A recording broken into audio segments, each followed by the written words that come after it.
video, we'll be discussing the recall-based questions which came in the very recent INI-CET November 2022 exam from Pediatrics. So, in this paper also, like all of your past papers, there were almost 20 questions directly from Pediatrics, and the questions were very simple and straightforward, most of them. So, if you again have your basics clear, if you've gone through all the videos, if you've not missed upon your important topics and your previous year's questions, I'm sure you would have been able to answer most of these questions. So let us go through these questions one by one. So what is an alternative way to measure height in a 4-year-old child? Okay. So is it head circumference? Is it knee height? Is it crown rump length? Is it arm span? So head circumference, of course, we know is not the answer. Knee height is, knee height is the height of the knee in sitting position from the knee to the ground, and it is sometimes taken as a surrogate of measuring height. There is a formula by which using knee height you can get an approximate idea of the height of the child, okay? But that is not used very commonly and it is not very accurate. Crown rump length we know is used in the fetal period. We use CRL, okay, to get an idea about the fetus's length. So arm span. The arm span is, from if you measure the outstretched arms from one middle finger to the other middle finger of the outstretched arms of the child, that is almost equal to the height of the child, okay? So it varies by less than, say, 3 centimeters. So 1 to 2 centimeters will usually be the difference, and arm span will give you almost the idea of the height of the child. So in this question, the best answer would be arm span if you're not able to take the height of the child due to any reason, okay? Moving ahead, handedness, very important. We've discussed n number of times in all our videos. So handedness in a child is established by which of the following ages? So we know the handedness begins to appear by 2 years of age, but handedness actually gets established by 3 years of age. So that is the best answer here, okay? So very important, we've highlighted in all our discussions. It is a must-know topic which came. Now, what are the requirements? So moving to the next question. So what are the requirements of intravenous cannula insertion in a neonate? So is it 22 gauge cannula, gloves, 26 gauge cannula, normal saline, or 5 ml syringe? So we've already discussed in our videos on clinical procedures. So for inserting cannula in a newborn baby, so we would choose a 26 gauge cannula, of course, okay, and we will need gloves, sterile gloves for this procedure. We will also need Tegaderm for securing the cannula. We will need normal saline for flushing and seeing whether your cannula is in appropriate place or not, whether any swelling and all is happening or not, and whether there is any resistance to the flow of liquids through the cannula, okay. And 5 ml syringe is not often used because the caliber of the cannula which is used for newborns is very small. It is 24 gauge or 26 gauge. So in that, usually if available, we would like to use a 1 ml syringe or a 2 ml syringe and not a 5 ml syringe. Okay, and 22 gauge cannula would be too wide to be used in a newborn. So the things that we will require out of the given options are 2, 3 and 4, making D the correct answer here. Okay. Now, assertion. Mousy odor is seen in phenylketonuria. So, in our videos on inborn error of metabolism, we've discussed in detail phenylketonuria, and we've also mentioned a mousy or musty body odor is seen. Reason mentioned here is decrease in tyrosine, dopamine, noradrenaline. So, no, that is not the reason.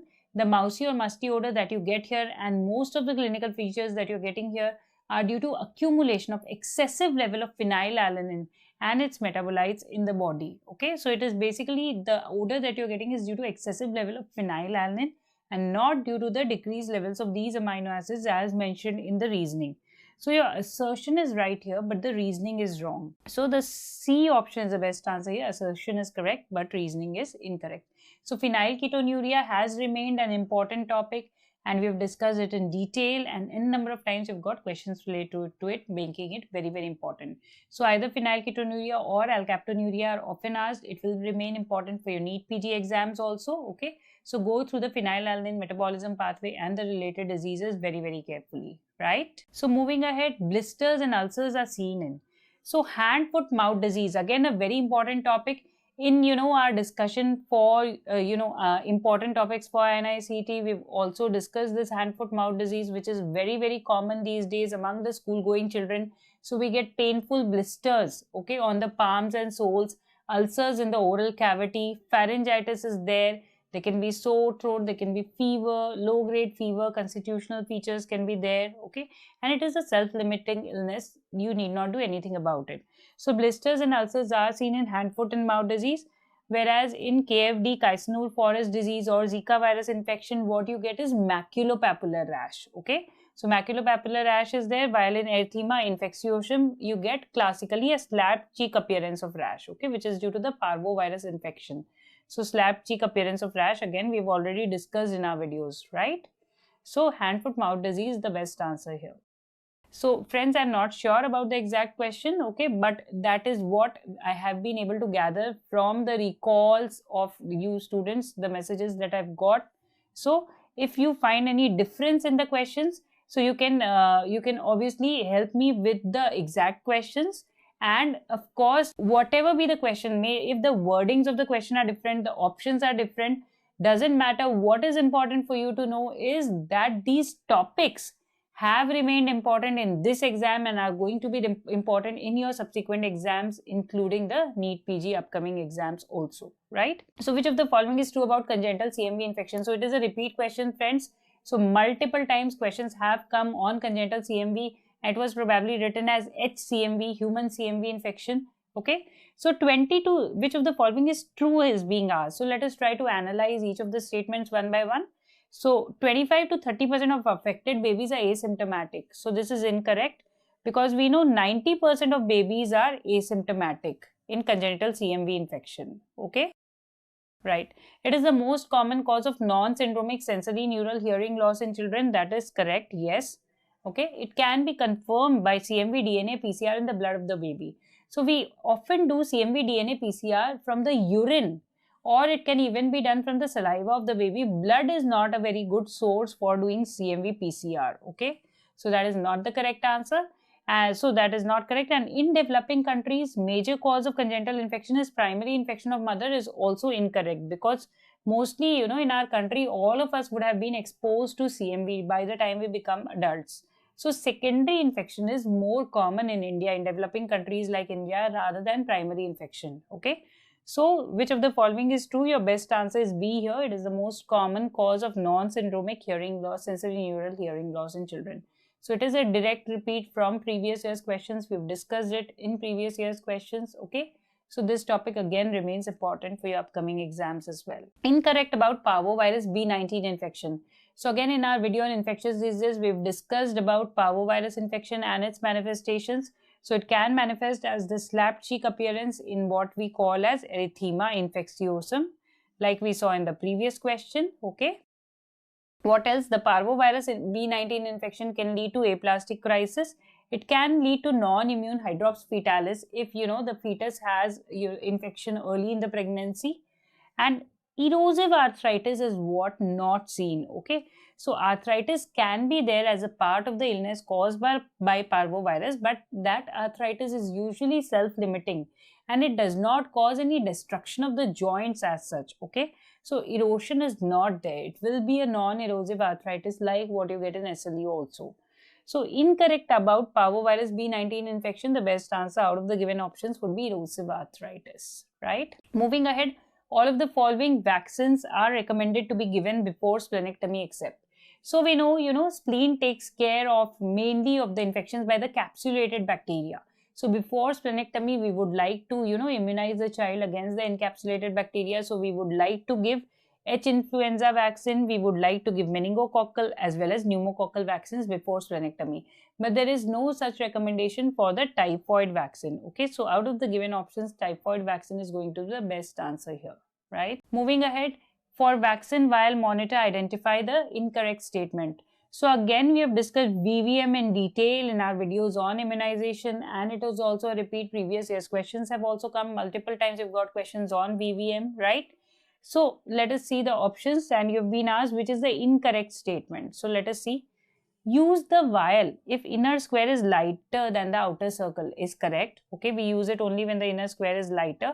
So first let us see when should we use VVM. Okay, then we come back to the options. So you can see if the inner square is lighter than the outer circle, you can use it. Okay, If the inner square has started to become dark but it is still lighter than the outer circle, you can use it.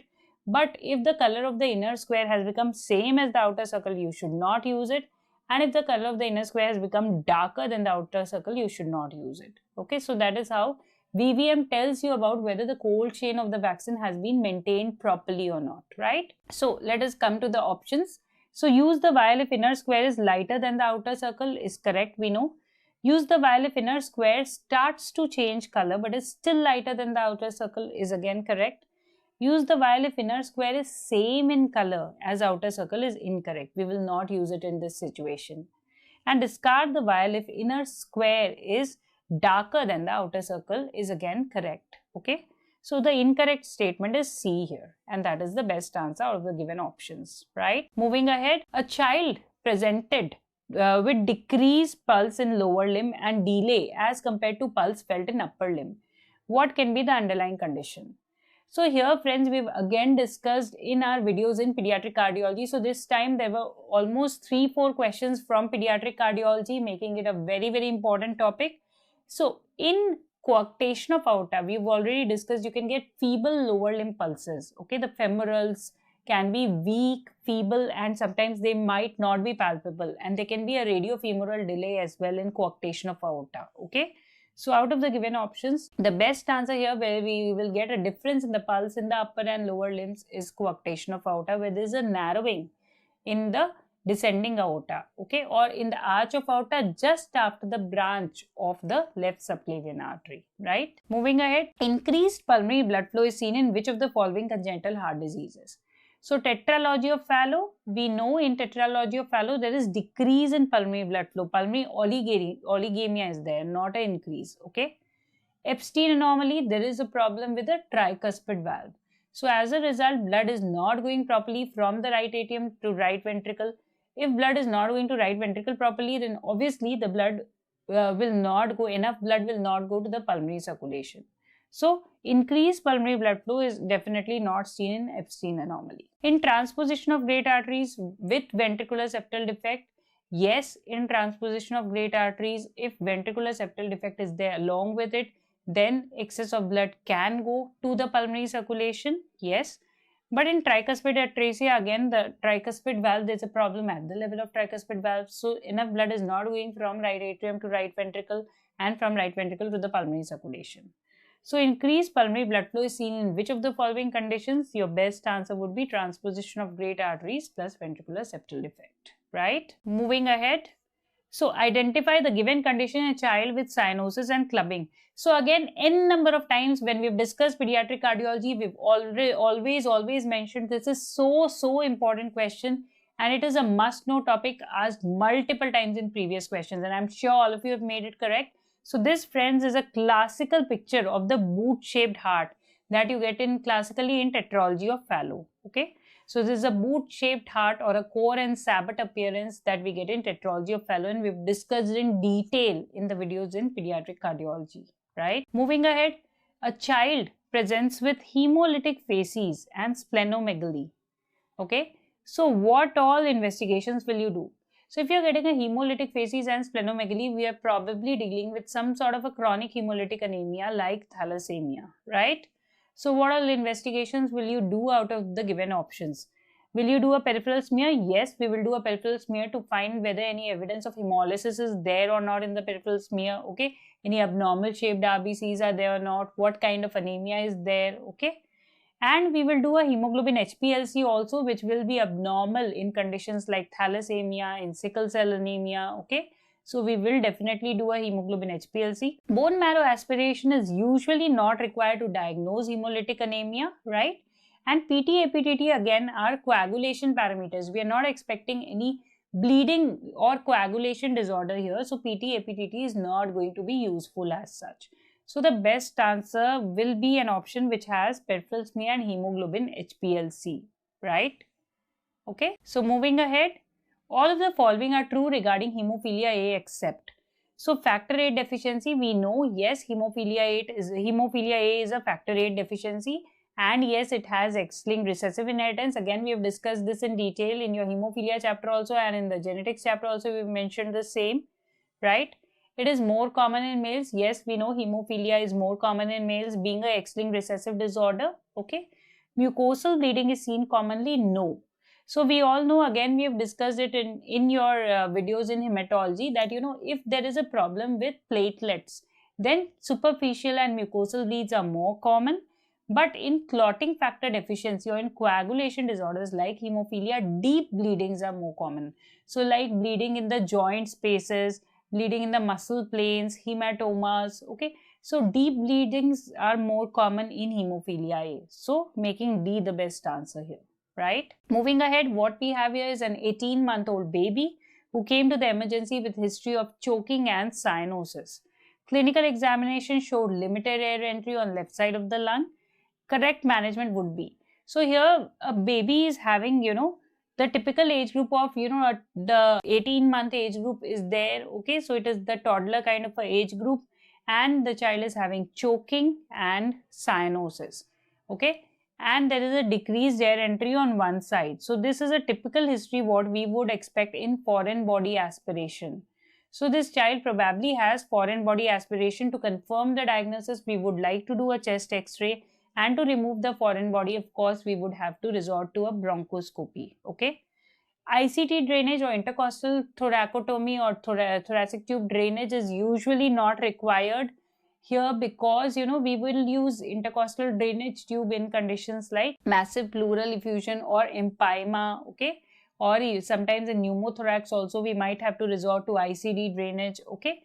So ICT drainage is not required here, and CECT chest is also ordinarily not required here. A chest x-ray followed by bronchoscopy should usually suffice. Okay. So the best answer here is A and B, right? Okay. Moving ahead. So which of the following options will you choose in managing a child with status asthmaticus? So if a child has acute severe asthma, of course, you're going to use bronchodilators. If the respiratory distress is severe, we've mentioned supportive therapy in the form of oxygen inhalation is required. Okay. So salbutamol nebulization, oxygen inhalation, and oral prednisolone. So in the inhalational therapy, we already use salbutamol and steroids like Budecort, budesonide. Okay. But in acute severe asthma, when there is an exacerbation, oral or systemic steroids can also be used, right? Chest x-ray is usually not required if you are suspecting status asthmaticus. We will do a chest x-ray if you are suspecting a case of pneumonia, okay, or a lung infection, okay, then it would be more helpful. So the best answer would be the options 2, 3 and 4, right? Moving ahead, in a child with recurrent urinary tract infection, the sequence of investigations would be. So if a child is having recurrent urinary tract infections, we will always first do an ultrasound, okay? So we will do an ultrasound abdomen or ultrasound KUB, kidney ureter bladder, okay. Followed by that, we would usually, if so it depends. If the ultrasound is abnormal, then we would usually resort to a DMSA, okay. And if either ultrasound or DMSA has abnormality, then we move on to do the MCU or the micturating cystourethrogram. So that is the usual sequence in which investigations are done. So first is ultrasound abdomen, followed by DMSA and followed by MCU. Because out of these three investigations, MCU is the most, cumbersome or uncomfortable, or most, because here the child has to be catheterized first. You have to insert a Foley's, and then through that you push the contrast or the dye, and then the child is made to void, and during voiding you capture the film. So this is a very cumbersome and uncomfortable and invasive investigation for the child, and there is a risk of introducing infection again also, because you're catheterizing the child, and if already there is some infection in the lower urinary tract, it can further progress also. So we do MCU only if it is very much indicated. So the first line investigation would be ultrasound, and in the 1 to 5 age group, year age group, we will also resort to a DMSA, and if any of those is abnormal, then we go for MCU, okay, or micturating cystourethrogram, which is also called VCUG, voiding cystourethrogram, okay. So the sequence would be here, then A, C and then B. So A, C, B is the best choice here, right? Moving ahead, regarding urinary tract infection in children, all of the following are correct except most common cause is Streptococcus pneumoniae. No, we know the most common cause is usually E. coli, Escherichia coli. Bladder and bowel dysfunction increase the risk of UTI. Yes, UTI or urinary tract infection is very, very common in those children who have associated bladder and bowel dysfunction, who have constipation, who have, a behavior that they will not want to pass the stools or urine, they will hold it for a long time. Recurrent UTI should get MCU, yes. Whenever a child is having recurrent urinary tract infection, then we often have to resort to micturating cystoarthrogram. Okay, we have to do all three. If recurrent urinary tract infections are there, we'll do ultrasound also, DMSA also, and a micturating cystoarthrogram also. DMSA, or the dimercaptosuccinic acid scan, DMSA scan, gives you an idea of the structure of the kidney, whether any scars and all are there or not, okay, due to recurrent urinary tract infections. Ultrasound abdomen must be done in all cases, all children with urinary tract infection, yes. So in all children with urinary tract infection, at least one ultrasound is what is warranted, okay. And then we will do subsequent investigations based on the age of the child, based on whether recurrent UTIs are there or not, okay. So based on that, we move ahead for other investigations. So the incorrect options, so regarding all of the following are correct except, so your best answer is option A here, right? Moving ahead, chances of febrile seizure recurrence are more for all of the following except. So we have discussed febrile seizure in detail in our pediatric neurology videos, okay, I'm sure you made it correct. So we know the risk of febrile seizure recurrence is more if the onset is at less than 1 year of age, yes. If it is within 24 hours of fever, then the risk of recurrence is more, so fever less than 24 hours. And if the temperature at which febrile seizures happened were not very high, so that means if the temperature between 38 to 39 degrees Celsius, at that temperature also febrile seizure occurred, then there are more chances of recurrence. So in these three conditions, there are more chances of recurrence, but your question has an except here. Do read your question very, very carefully. Don't jump to answer just by reading one of the options, okay, because sometimes we tend to miss the word except, okay, and we see the first correct choice and we answer that. So don't do that, okay. So fever more than 24 hours is not a high risk factor for recurrence of febrile seizure, so that is the answer here. Okay, so moving ahead, again, this question has been asked n number of times in your AIMS, in your INI-CET pattern, and we've discussed it even in our previous year questions and your preparation important topics for INI-CET also. We've discussed it in that also in our videos as well. So I'm sure all of you have done it correctly. So this, friends, you can see what is the condition here. So what we can see here are papular rashes on the knuckles and the interphalangeal joints, okay. So these are something known as Gottron papules.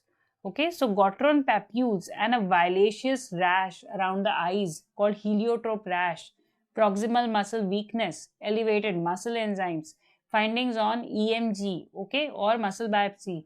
So all these are findings of, friends, we all know juvenile dermatomyositis. So juvenile dermatomyositis is the best answer out of the given questions, okay. So friends, as you could see, in this exam, we had almost 20 questions from pediatrics and the questions were pretty straightforward. More than 90% of the questions we've already covered in our videos, okay, and in our previous year's questions. So again, for your upcoming NEET PG exams and for all your other competitive exams, remember, the important topics always remain important. The questions may change a bit, the options might change a bit, but the crux is that you must be thorough with these important topics. Your basics should be clear, okay, and then you'll be able to answer most of the questions that come from it, and I'm sure you will get the dream branch of your choice. So keep working hard and all the very best for your upcoming exams. Thank you.